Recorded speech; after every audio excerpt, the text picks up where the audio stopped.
Welcome to the Our Team Podcast, powered by eXp Realty. Are you an agent looking to level up? Are you someone looking to buy or sell real estate? Fantastic. This is the show for you.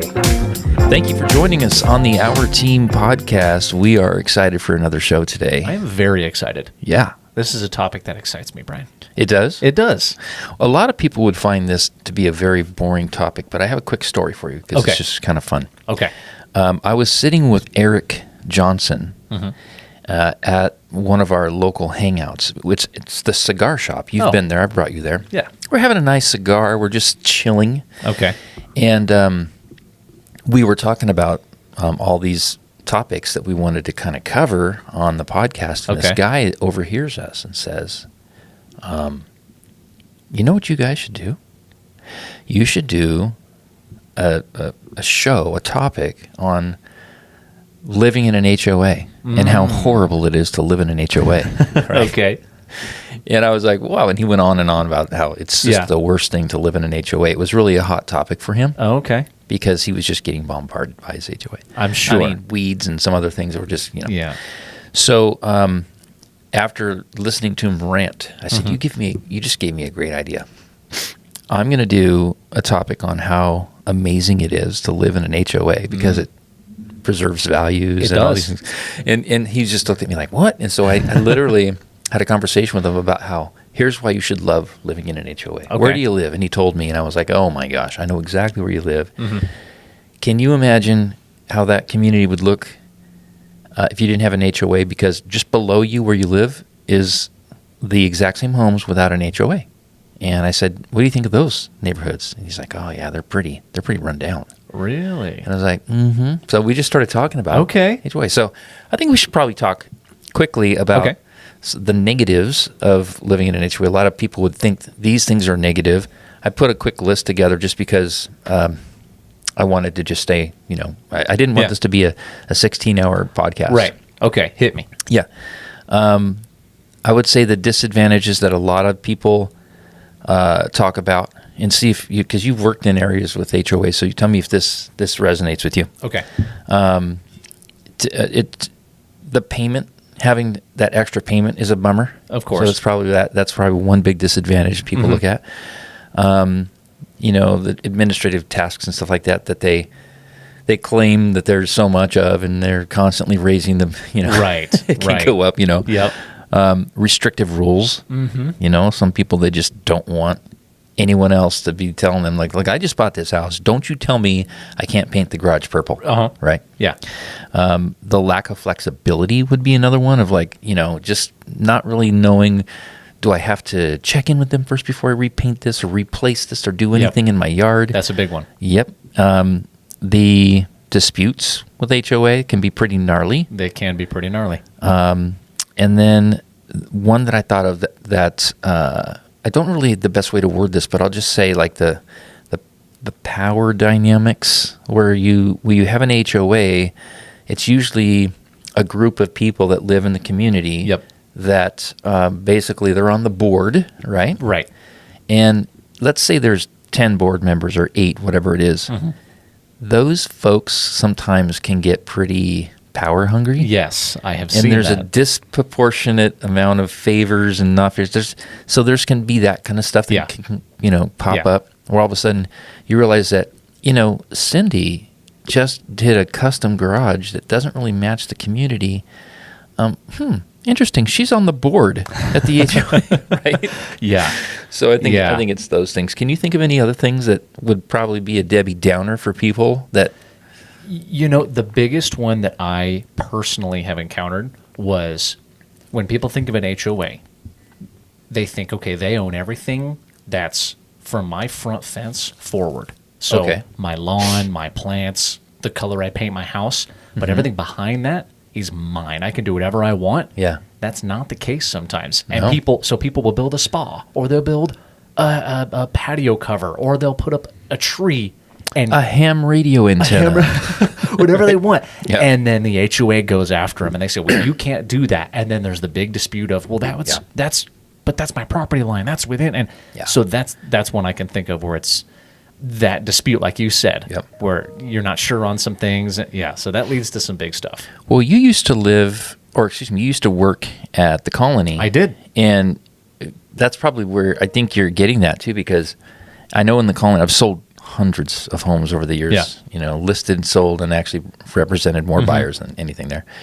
And everyone has a little bit of a pony wall in the front of their yard. Yes. And that kind of marks the beginning of their porch and their thing. Right. Everything in front of that is homeowners association takes care of the landscape. So that's why when you drive through the Colony, the curb appeal is flawless because it looks like everybody has matching yards and stuff like that, but it's really part of the community. That's their payment. Yep. They pay the landscapers, and that's what happens. Exactly. They don't pay for the water though in those front areas. Correct. So that's kind of nice. They're only paying for whatever their landscaped behind that wall is and in the backyard. So that's kind of cool. So let's jump into some advantages, and this is where I really, there's a lot of communities that have homeowners associations. And if you're a buyer and you're listening to this, I want you to not be afraid of HOAs. No, they're none to be afraid of. Well, we just listed some disadvantages that could be kind of scary. But I think what we're about to share right now way supersedes the bad stuff. Can I say real quick? Yeah. Whenever I tell my buyers about HOAs, especially if they're lower, Yeah. I kind of just call it beautification insurance. Yeah, there you go. And, I like they that. say, and they go, oh, okay, that's different than homeowners association, because as soon as you say HOA, those three letters can drive people away from an area. So you call it BI? Pretty much, yeah, beautification insurance. It's not HOA, it's BI. It's BI. Oh, well, that's kind of BS. No, just kidding. So I appreciate that. That's actually pretty cool. So let's. I like the fact that if you live in an HOA, that you do have maintained standards. Right. Those are going to be enforced, hopefully in a way that's cool. I mean, some HOAs are just jerks about stuff. Some are. But if you maintain certain standards, like there's a design and appeal and weeds and no cars on blocks and things like that, those kind of standards that you have to agree to, it will maintain property values. Of course, that's the point of an HOA, is to keep your property value at what it is and more. It's the most important thing about an HOA. It's it actually is the main thing. That's what all HOAs brag about, that we're going to maintain curb appeal. We're going to maintain appeal in general for this community. Yep. And so, I think that's why I have that as the number one reason why you should live, or it's okay. Don't be afraid to live in an HOA. Don't be afraid. Because it is a fact. Values will stay higher. I want to say something too. Okay. I've had buyers tell me that they want to get really extreme on the way they. I had a buyer one time. We never closed escrow. She ended up not buying, but she was sort of like a flower child. Okay. Her car had daisies all over it, and it was where she had like a. It was just her style. She was actually really cool.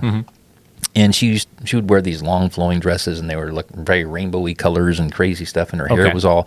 She was just very peace oriented and all this stuff. Got it. And we joked. She said she didn't want to live in an HOA because she joked. She said, because I want to paint my house to match my car. And I knew she was joking, but she kind of wasn't joking. Oh. She wanted to do like purples and pinks and all that kind of stuff. Okay. And so I had to tell her, I said, listen, even though there's no HOA, this is still the city of Murrieta. Right. There are still CC&Rs. Yeah, there are. So if you don't like the idea of living with an HOA, you're not off the hook. No. Because many cities want to keep a level of standards as well. They do. So you can't just put your car on blocks anywhere. No. So you're not free of non-HOA, even if or non-rules, right? Yeah. Even if you don't have an HOA. So if you're somebody that really wants to have a flower child house, then you're going to have to maybe move somewhere out, like in Awonga, right? Or there's plenty of places. There's plenty of places to have your flower child house. Just the city of Murrieta probably isn't your best option. Temecula's going to say no thank you to that. So maintaining standards, that's the first one. All right. Amenities, pretty cool. Usually there's amenities, there's right? Lots of amenities. Not always. Not always, but if you're paying, I say more money, more amenities. It should be. Yeah. Should be, yeah. There's a reasonable assumption that if there's a high HOA, then they're going to be giving you lots of common area maintenance, right? Landscape parks and trails and maybe splash pads for the kids and stuff for the summertime, a pool. A pool. Yeah, that's not unreasonable. Now, No. if you have a real small HOA, where I live, the HOA is $62 a month. Okay. And that covers... Well, let's just change the subject because it doesn't cover anything.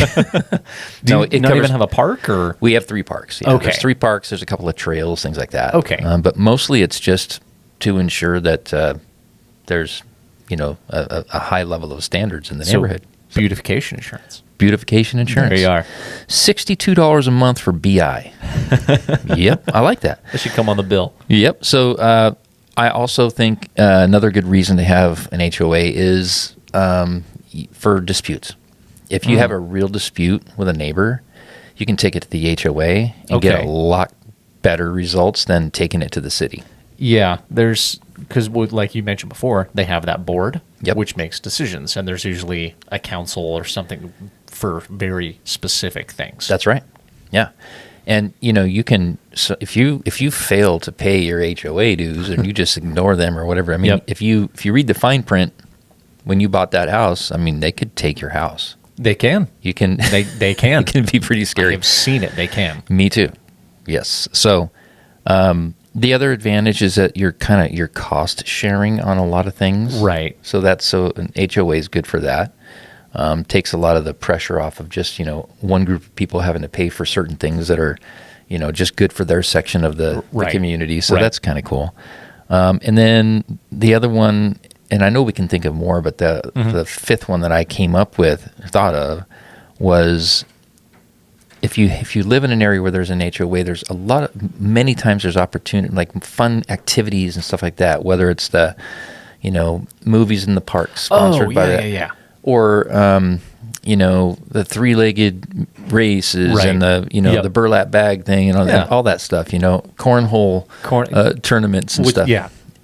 There is, again, another reasonable assumption with an HOA is that there's going to be a lot more organization within the community. Correct. Right? So the HOA is going to be able to, communicate really well with all the people that live there in that community and rally the troops and get people together for certain things. Yeah, there was always, like when I worked at the Colony, there was always something going on. Yeah. Every day they had tons of things for free for the residents to do. Yeah, they exactly. had an area for them to do it at, and it was very, like I said, very organized. Yep. Very well put together. It's a very something that a lot of people that live in communities that are kind of tight, they want that. They do. That's why you live there. That is why you live there. I want there to be events. I want there to be excuses for me to run into my neighbors and to be neighborly and to get to know people and all that. So yeah.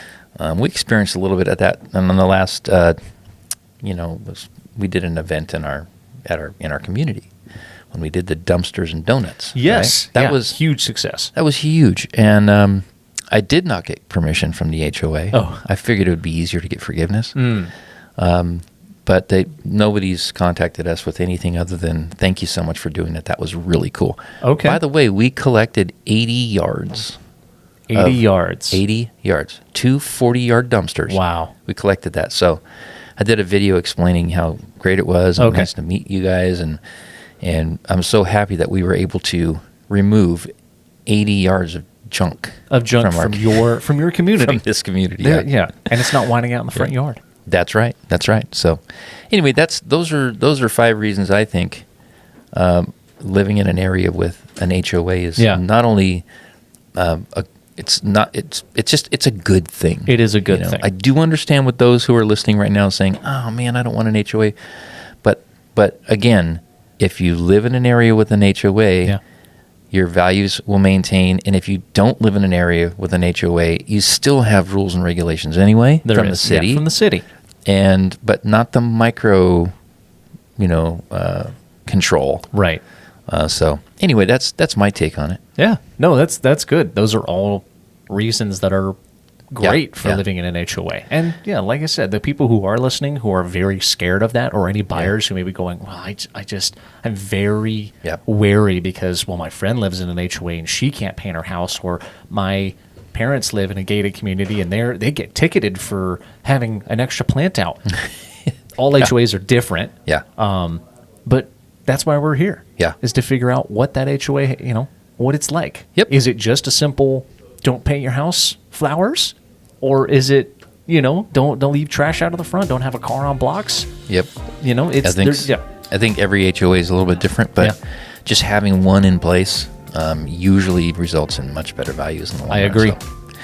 Well, Luke, thanks for being here. Of course. I know I talked more than you. No, that's okay. Sometimes I just need somebody to listen to me. And you know what? I'm glad I was here to listen, Brian. Yeah, thank you for you. Just fit very therapeutic for me. That's good. To do this. So guys, that's all we have for HOA chit chat. HOA chat. Thank you for joining us, and remember, it's not HOA, it's BI. It's BI. Hey, wait, before Catch you you on the go, next would one. you do us a favor? If you found any value in this content, would you please like and subscribe to it? Maybe even leave a comment? It really helps us out.